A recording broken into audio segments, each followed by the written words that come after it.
Hello दोस्तों, तो कैसे हैं आप लोग। आई होप आप लोग अच्छे होंगे और स्वस्थ होंगे। दोस्तों, मुझे तो लग रहा है आखिर इस आदमी का दिमाग फिर गया है। अब मैं किसकी बात कर रही हूँ आप लोग समझ सकते हैं।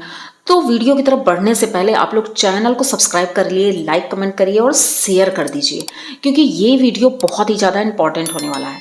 आप लोग सोच सकते हैं मैं ये बात आज क्यों बोल रही हूँ और ऐसा क्यों बोल रही हूँ। ये जो हमारे जगत भैया हैं, लप्पू से सचिन, ठीक है, इनको हम आज पूरे नाम से बुलाएंगे, लप्पू से सचिन। इन्होंने आज एक वीडियो डाला है। अब वो क्यों डाला है इसका भी एक रीजन है, क्योंकि जगत दीदी के साथ कुछ ऐसा हुआ है। भाई, जबलपुर में एक इवेंट है, उस इवेंट में इनको इनवाइट नहीं किया गया, ठीक है। तो इसका दुख उन्हें बहुत ज़्यादा है। पहले तो इनवाइट किया गया था, लेकिन बाद में बेइज्जत करके वहां से निकाल दिया गया। इनका नाम उस लिस्ट से काट दिया गया विथ परमिशन। उनसे बताया भी गया कि भाई आपको हम नहीं बुला सकते हैं, क्योंकि आपकी इतनी ज़्यादा बदनामी है कि हम आपको बुलाएंगे तो हमारे यहाँ इवेंट का माहौल ख़राब हो जाएगा। बिल्कुल सही था, क्योंकि उन्होंने अभी तक अपनी कोई सफाई नहीं दी है, तो अभी भी उनके मत्थे पर वो दाग है, ठीक है। आप लोग ये मत सोचिएगा कि वो क्लीन चिट, क्योंकि कुछ लोग क्लीन चिट दे रहे हैं ना उन्हें। तो भाई ऐसा ही कुछ हुआ। अब वो बेचारी दुखी अबला नारी बनी रो रही होंगी, आप लोग ये सोच रहे हैं ना, पर ऐसा कुछ नहीं था। उन्होंने सीधे धमकी दी, उनको सीधे धमकी दे डाली कि एक एक को चुन चुन कर देखूंगी, मैं अपना बदला लेकर रहूंगी, किसी को नहीं छोड़ूंगी, ऐसा बोला उन्होंने, ठीक है। एक इंसान होता है कि इतनी बेइज्जत होने के बाद वो घर में मुंह छुपा के बैठ जाए, और या तो फिर अगर सही हो आप तो वाईटी पे आकर के अपनी बात क्लियर कर दो, ठीक है। तो कहीं पर आपको कोई गलत बोलेगा ही नहीं। लेकिन भाई मैडम को ऐसा क्यों कुछ बोलना है, वो क्यों बोलेंगी कुछ, वो नहीं बोलेंगी, क्योंकि एटीट्यूड तो कूट कूट के भरा है। एटीट्यूड तो उनके अंदर कूट कूट के भरा है। लेकिन जब से ये वीडियो आया भाई, किसी को खुजली मच गई, किसी को खुजली मच गई। उनका दिल जो है ना फड़फड़ा के बाहर आ गया, एकदम से फड़फड़ा के बाहर आ गया। उन्हें समझ नहीं आ रहा मैं क्या करूं, कैसे करूं। तो हमारे लप्पू भैया ये प्लानिंग करने लगे कि अब क्या किया जाए, कैसे क्लीन चिट दिलाई जाए। लेकिन तभी उनके दिमाग में एक फितूर आया, क्यों ना मैं पुरानी वीडियो दिखा करके थोड़ा सिंपैथी ले लूं और सारी गलती अपने सर ले लूं, तो उन्हें क्लीन चिट मिल जाएगी। अरे भाई, गुरु तो आप थे, टीचर तो आप थे, लेकिन अब यहाँ सारे टीचर बन गए हैं, आप कुछ भी नहीं है। आपको समझ नहीं आया, आप जो अभी तक कर रहे थे पब्लिक उसे ही सच मान रही थी, एकदम अंधभक्त होके विश्वास कर लिया, तभी उसको गालियां पड़ी इतनी। उसके बाद आप आज बोलोगे कि वो जितना भी मैंने बोला था सब झूठ था, सारी गलती मेरी है, उसने कोई गलती नहीं की, मैंने तो उसे फंसाने की कोशिश की। अरे भाई, कितना झूठ बोलोगे, कब तक झूठ बोलोगे। ना कहते हैं ना, वो शेर आया शेर आया शेर आया, और जब सच में शेर आता है कोई नहीं मानता, चिल्लाने दो उसको, शेर आया शेर आया शेर आया। वही चीजें हो रही हैं। अब ये क्लीन चिट दे रहे हैं कि भाई मैडम की कोई गलती नहीं थी, उन्होंने कुछ भी नहीं किया, सारी गलती मेरी थी, मैं तो बदला लेने के लिए सब कुछ कर रहा था, मुझे बदला लेना था उनसे कि उन्होंने अपनी एंगेजमेंट में मुझे बुलाया नहीं। बस इतनी सी बात, इतनी सी बात के लिए आपने इतना बड़ा बदला ले डाला कि एक औरत की इज्जत की धज्जियां उड़ा दी आपने। मतलब ये बात समझ नहीं आई, कुछ हजम नहीं हो रही है ये बात। कहां तक कोई गिर सकता है इतना। एक बीटेक पढ़ा हुआ इंजीनियर लड़का, इतना इंटेलिजेंट, और एक छोटी सी बात की वजह से उसने इतना बड़ा कदम उठा लिया। और फिर अकेले नहीं, डूबना है तो किसी एक को साथ में लेके डूबना है भाई, अकेले कैसे डूबना है। मनीषा को और नेहा को क्लीन चिट मिल गई, अब बचा कौन, एक तीसरा बंदा।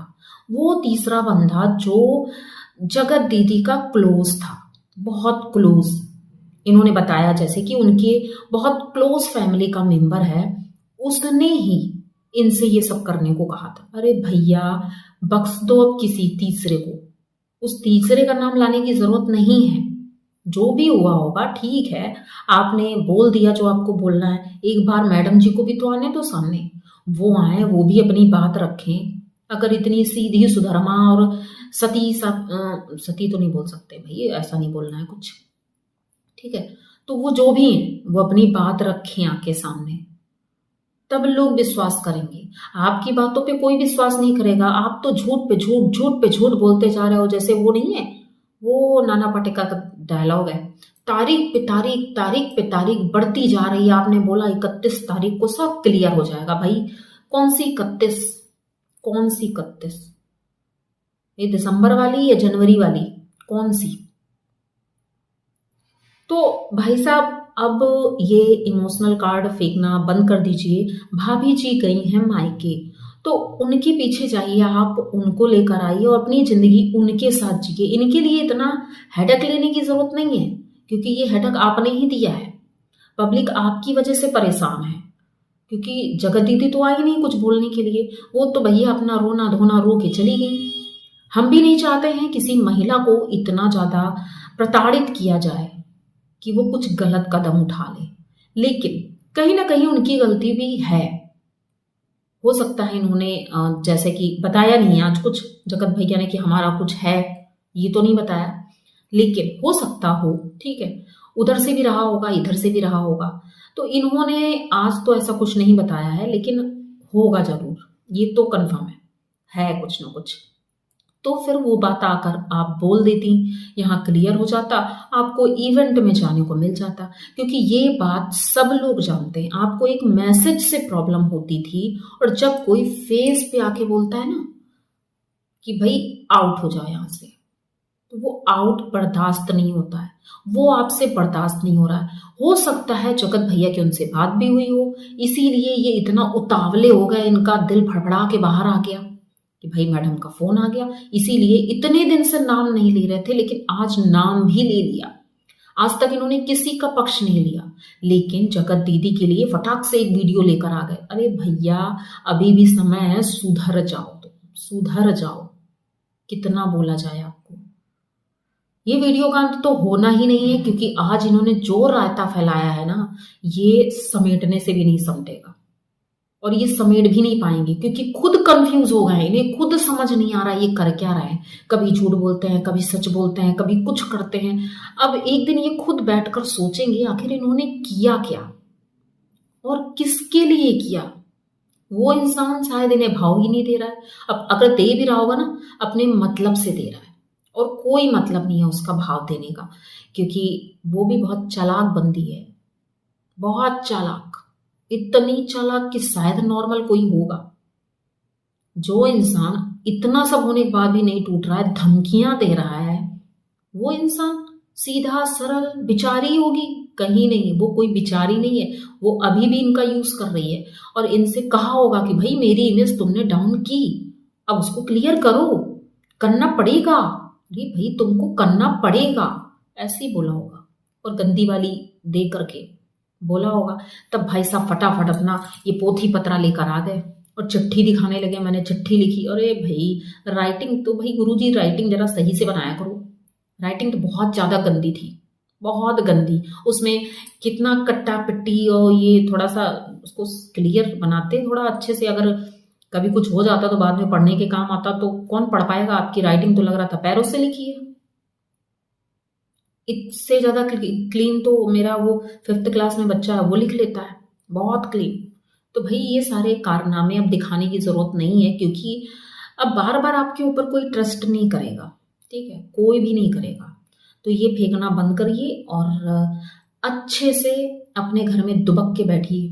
जिसका जो होना है भगवान करेगा। जब वो सामने नहीं आ रही है तो अब भगवान ही मालिक है, उनका जो भी होगा। उन्हें तो जलन हो रही होगी, भाई भोपाल की बहू नीतू मेहना वो कैसे चीफ गेस्ट बन गई, वहां की कैसे बन गई, मेरे होते हुए वो कैसे बन गई, ये उनसे बर्दाश्त नहीं हो रहा होगा।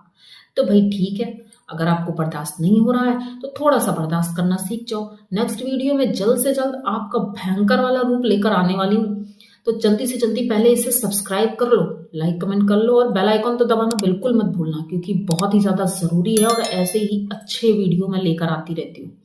तो जल्दी मिलते हैं, तब तक के लिए बाय।